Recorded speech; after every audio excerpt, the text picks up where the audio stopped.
Welcome to Horror Babble. Ian here. Today I'm thrilled to present a rather spontaneous creation, an audio drama by the name of What Killed Grandad. The idea came to me in the night a few weeks ago, and I just had to get it recorded and produced before it withered.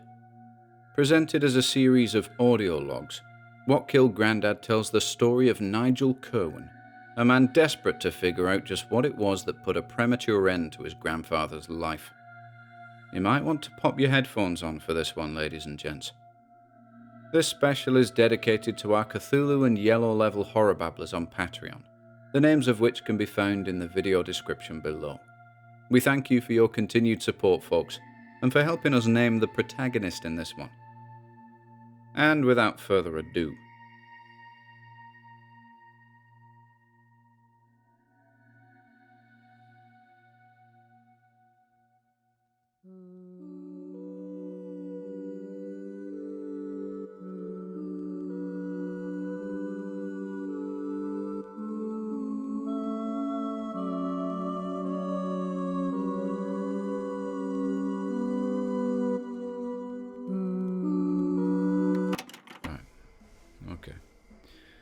Audio Log 1, Friday, January 18th, 2002. Hello, I'm Nigel Curwen. This is my diary. Well, audio diary, at least. I'm not really a big fan of talking to the wall, which, to be fair, is what talking into a microphone feels like to me. But I'm on something of a personal quest. I just have to know what killed Grandad. They say he fell, that he was disorientated, that the Alzheimer's finally bested him.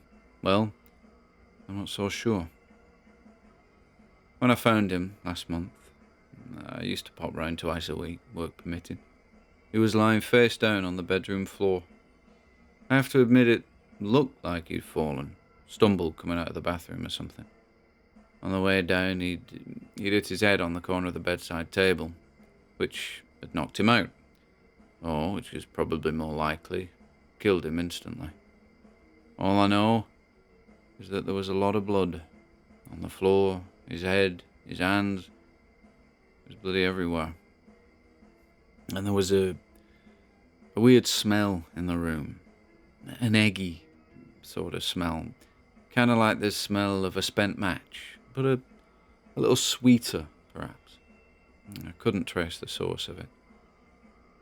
Then I heard the radio, the sound of static, whistling away on the floor next to Grandad. It looked as though it had been knocked to the ground as it collided with the bedside table.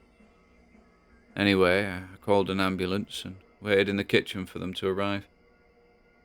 Later, when the paramedics entered Grandad's bedroom and turned him over, Jesus, half of his face was missing, from his chin up to his nose, peeled back like a banana skin. I didn't really get a good look, to be honest. The paramedics hauled him away and, well, that was that. The coroner deduced that the avulsion was a result of the fall, that his fragile skin was easily torn. Snagged on the bedside table, someone said. What the hell? Doesn't explain the fact that blood was found under his fingernails. Yeah, excuse me. Grandad, my mum's dad, was 86 years old at the time of his death. The Alzheimer's had been diagnosed just 5 years earlier. He'd taken the news well to begin with, insisting that it was just the way of the universe, and that he'd make his peace with it and get on with living what was left of his life. He was like that, Grandad. Grandma was long gone. In fact, she'd died long before I was born, so I'd only ever had the one grandparent. My dad's parents had died when he was just a boy. So let me talk about the origin of my suspicions concerning Grandad's death.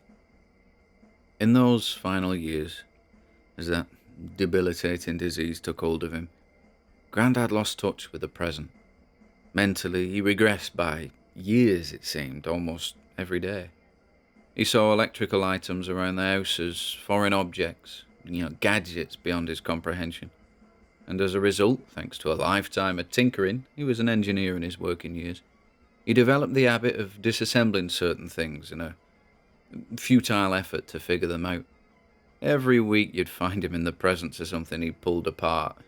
The microwave, the intercom, the television, the VCR.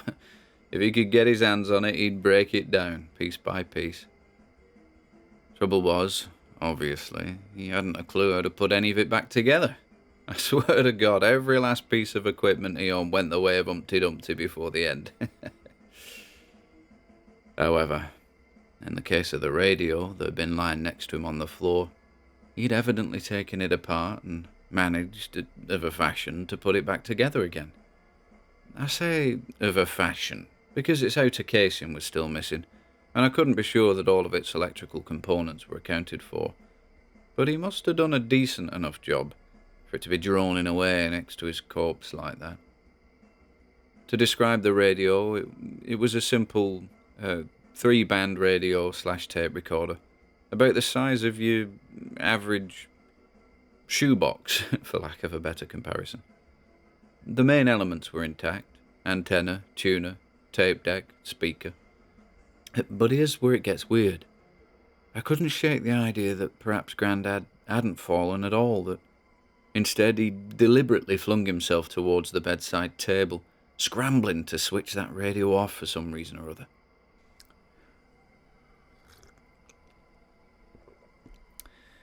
Anyway, I've no idea why I felt so strongly that that was the case, but as I said, I couldn't shake it. So I scooped the radio up, bit by bit, and brought it home. And here I am, a month after his death, just a 10-minute stroll from Grandad's house, in a quiet spot on Lord Street, just off Manchester Road. This is my base of operations, as it were, here in the study. I call it the study, though in actual fact it's just the second bedroom on the first floor. It's at the back of the house, overlooking the old school. It's a little creepy back here after dark, especially with the curtains open. I'm surrounded by dusty books and old magazines, bit of a collector. But it's a good environment for tinkering. Grandad said so himself once. I finally set the radio up today. It's here in front of me. Spent the afternoon messing with the tuner. Couldn't pick anything up at first. Just static. I persisted with it though, turning the tuning knob very slowly, marginally, till, at last, some sort of transmission was received. This was 9:01 p.m, I have to add. I couldn't make anything out clearly, but I could tell that there was a voice under all the static. Perhaps a number of voices. Grandad's tinkering had deprived the radio of a headphone socket, so I decided to pop a tape in there to record the noise, and to later digitize it for closer inspection. At around 9:10, I managed to record 5 minutes worth of garbled noise. My main cassette deck is rigged up to my workstation here in the study, so the digitization was pretty straightforward. I pulled the recording up in my wave editor and started messing with a couple of noise filters, EQ, etc. After an hour or so of processing and reprocessing, I was able to cancel out a good deal of the noise and was left with what might just pass for a voice. Yeah. Anyway, this is it. Tape recording number 1.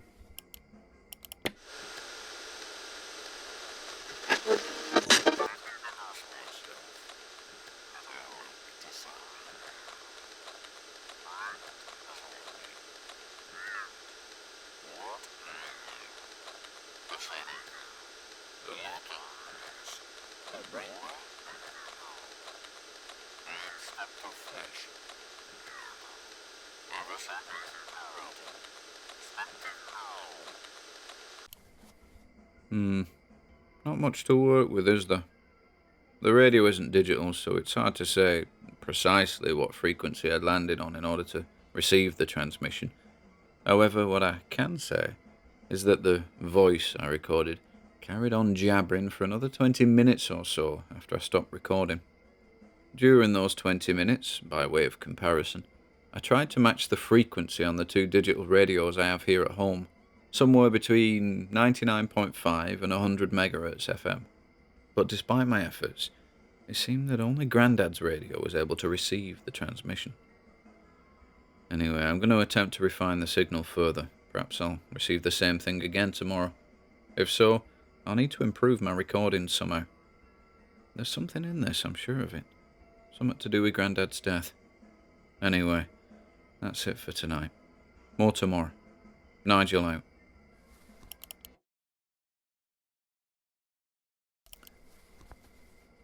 Okay, there we go again. Audio log 2, January 19th, 2002. Hello again, Nigel here. Getting really weird now, this. In my efforts to improve the signal, I moved the radio up to the attic. I've got a clear view of the sky through a roof window up there, so I set the radio up just below it and angled the antenna towards the open air. I checked in on the radio every hour or so throughout the day, and was chuffed to bits when at last the transmission began again. Woohoo! At precisely 8:57 p.m. this was. Thanks to the radio's new position in the attic, the signal was vastly improved, so I continued to work the antenna till I was sure the reception was the best it could be. Again, I recorded a good 10 minutes worth of noise and returned to my workstation downstairs in order to digitize the recording. And here I am, an hour later. Oop-de-doo. A bit of digital manipulation has resulted in a cleaner recording, revealing the odd word here and there, spoken by what I'm assuming is the same voice I heard yesterday. For all I know, it could be a completely different voice, but there's just something about it that tells me it's the same. And although there's no way to be sure what's being said, there's definitely something, I don't know, troubling about the speaker. Something that makes me uncomfortable. The kind of thing that if Grandad had been exposed to in his deteriorating condition, he might have felt uncomfortable too. I'm obsessed already. Anyway, blah, blah, blah, blah, blah. I'm just going to play the damn thing. Here it is. Tape recording number 2.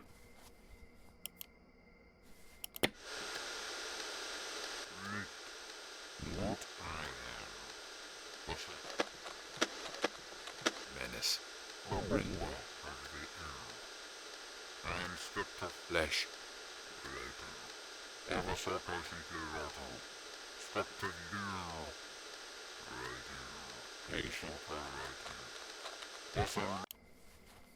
I can make out the words menace and flesh. Weird, eh? Anyway, I'm going to listen out for it again tomorrow. I'm not sure when the transmission ended tonight. I was too busy down here working on the recording. With any luck, it'll kick off around 9ish again. I'm getting somewhere with all this, I know it. Got to figure it out. Got to figure it out for Grandad.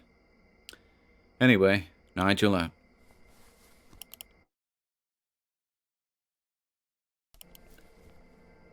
Audio log number 3, January 20th, 2002. I'm onto something. Rinse, repeat, and you shall reap results, I heard someone say once. Was that just a voice in my head? I don't know. In any case, the radio reception improved again this evening. I'm not sure if the weather's playing a part in all this. I mean, I'm no expert, but I assume it does. It's been incredibly calm outside today. Anyway, at 8:59 p.m. on the dot, the transmission started up again. The reception was so clear that I could hear plain as day what was being said. I was recording from the off this time and managed to capture a good 5 minutes of audio before the crappy tape deck did a number on the cassette inside. Chewed the bugger up, it did.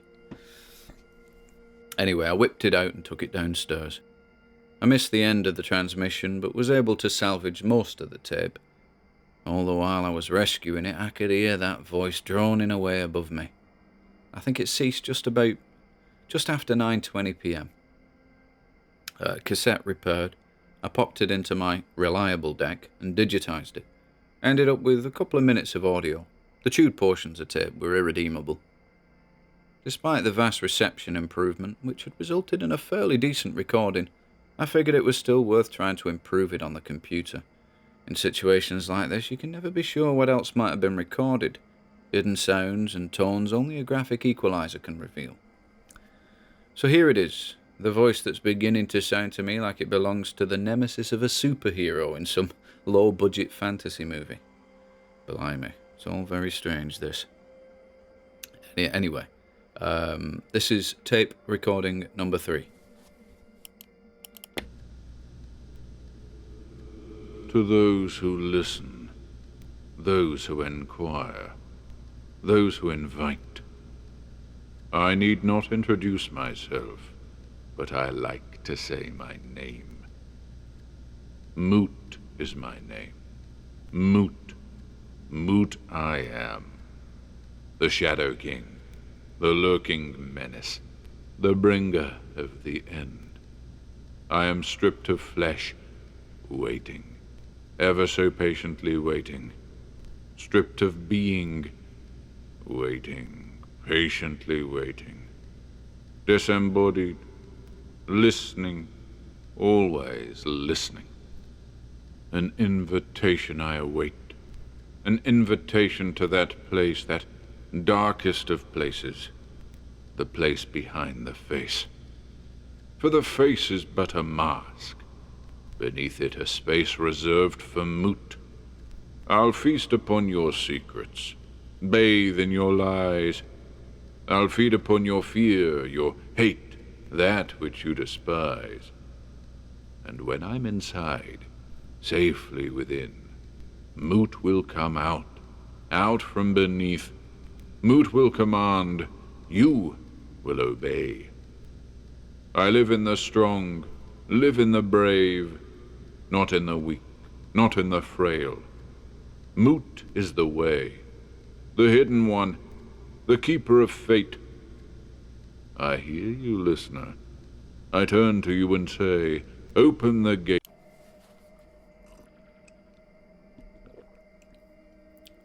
Weird, eh? Weird. Weird is too tame a word, I reckon. Moot, the voice keeps repeating. Who the hell is Moot? What could it mean? Did Grandad make contact with something? I'm getting closer, I can feel it. But I've got to get some rest, need to think. I'll reevaluate tomorrow. Tired. Nigel out.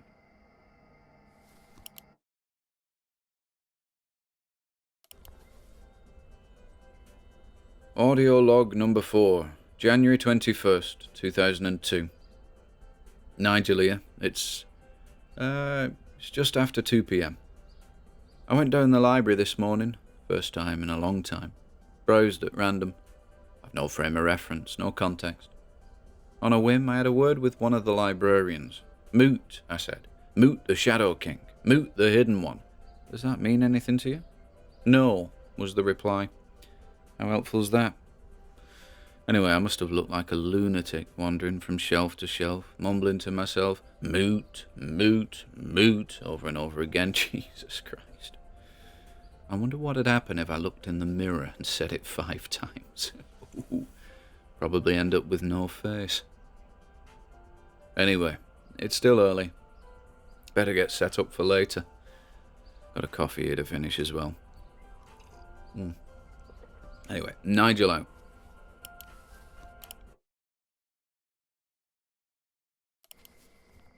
Audio log number 5, January 21st, 2002. Nigel here, again. It's just gone 9:30 p.m. I'm back in the study. A little spooked, to tell you the truth. Well, I went up to the attic, turned the radio on, set the antenna, etc. This was about 8:55, by the way, and immediately, and I mean literally instantly here, that voice came at me. And when I say it came at me, it was actually addressing me personally. Luckily, I'd set the tape recording at precisely the same moment the transmission was received. Trouble is, I was so spooked that I killed the recording after a minute or so. I just couldn't listen to it. That voice and the reception was so ridiculously clear, unbelievably clear. It's like the radio's been primed somehow, fine-tuned. I'm going to digitize the recording in a few minutes. I'm just necking some coffee at the moment. I'm just a little bit overwhelmed with it all. I don't know. I don't know what to say. I mean, I was expecting to hear a repetition of that earlier transmission, not some verbal onslaught. Anyway. Come on, Nigel, get a hold of yourself, for God's sake. More coffee. Anyway, that's it for now. Going. Nigel out.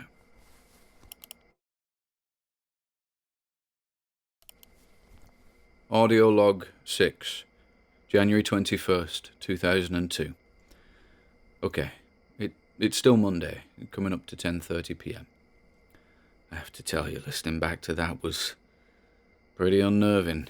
I'm still spooked. And something else, something I forgot to mention earlier.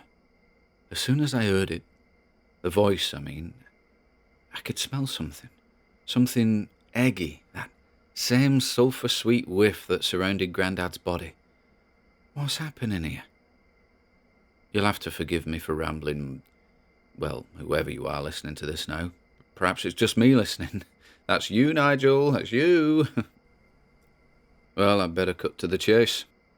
Here's tonight's recording. Tape recording number 4. You? I see you. That's right. I've been waiting for you. Waiting patiently. I've been watching. I know you can hear me, boy. Down there, down below. I know you can hear my words. I'm close, boy. Oh, so close. Would you like to see, boy? Would you like to see my face? The face of he who is coming for you? Seek out your reflection. Gaze into his eyes, boy. Gaze into his eyes. Then take off the mask. Strip it to the bone. Take off... Jesus, it makes the hairs on the back of my neck stand on end. Oh my God. Well, that's where I stopped the recording. I just couldn't listen anymore. I just couldn't listen. I know it's probably just a radio show or something, but I don't know. You know when you get that feeling? The feeling that you just know something. Like when someone has their eyes on you. The feeling you're being watched. It's inexplicable, isn't it? Impossible to put into words, but it's real. It's a tangible sensation. Well, that's what this is. Even now, knowing full well that radio is switched off up there in the attic, I can feel eyes on me. I can feel them watching. Oh, God. Oh, I'd call it a prank. I could really get on board with the idea that someone I know might be capable of going to such extremes to frighten me. It's just not likely. Not likely at all.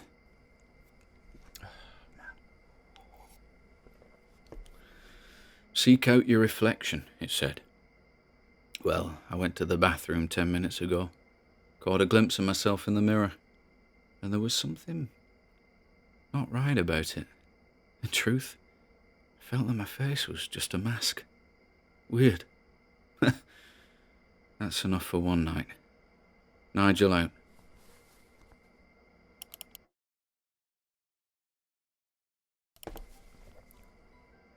Audio log number 7, January 22nd, 2002. Hello, Nigel here. Well, it's 9:45 p.m.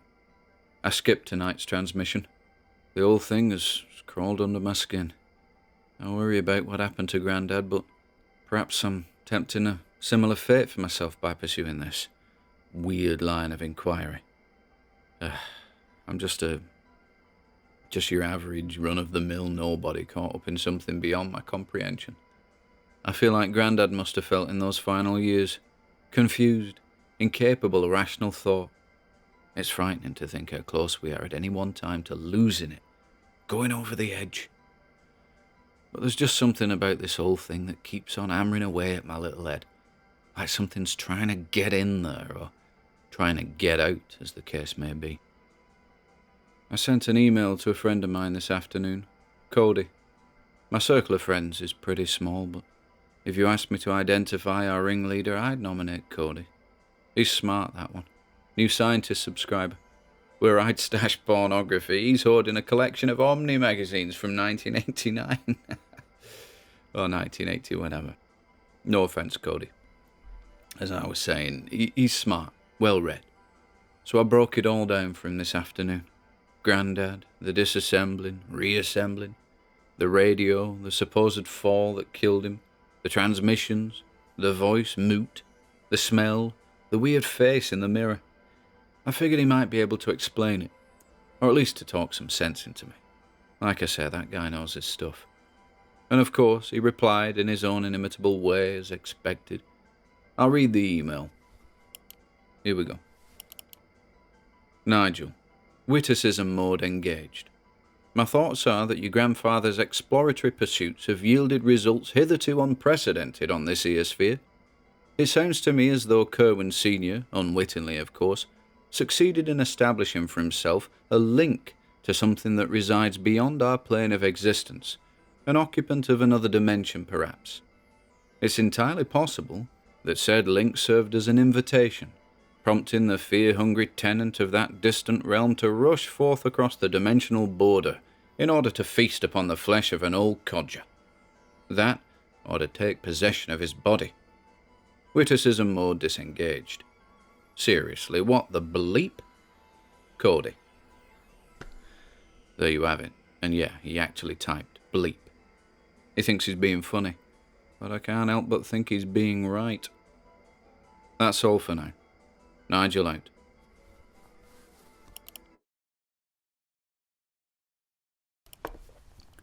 Audio log 8, January 23rd, 2002. Hello, Nigel here. It's 8:50 p.m. It's windy outside, as you can probably hear. It's all change here tonight. I'm in the attic, sat opposite the radio and my recording equipment. There'll be no cassette recording tonight. This is a live recording. I've hooked Grandad's radio up to my workstation through an external interface, and as such, any transmissions received tonight will be recorded in real time, alongside whatever I might want to jabber on about into the mic. My coffee here too. Where would I be without my coffee? I'm just sitting here. I'm a little nervous, to be honest. Holding my nerve, I suppose you could say. I spent the whole day musing over Cody's not-so-hilarious email. I called him earlier. I said, "You can't have just made all that stuff up, can you? I mean, there had to be some truth in there, didn't there?" To which he responded, "Well, you know what they say, Nige. Truth is stranger than fiction." Which leaves me where exactly? Sitting here in the chilly attic, staring at a busted radio, contemplating the strange death of my granddad, preparing to go head-to-head with a what? What was it Cody said? An occupant of another dimension? I listened to the recordings again earlier. All of them. Moot, I am. The Shadow King. The lurking menace, the bringer of the end. The face is but a mask. Beneath it a space reserved for Moot. Seek out your reflection. Gaze into his eyes, boy. Gaze into his eyes, then take off the mask. Strip it to the bone. Grandad, you've got a lot to answer for. Well, it's coming up to 8:55. Here goes.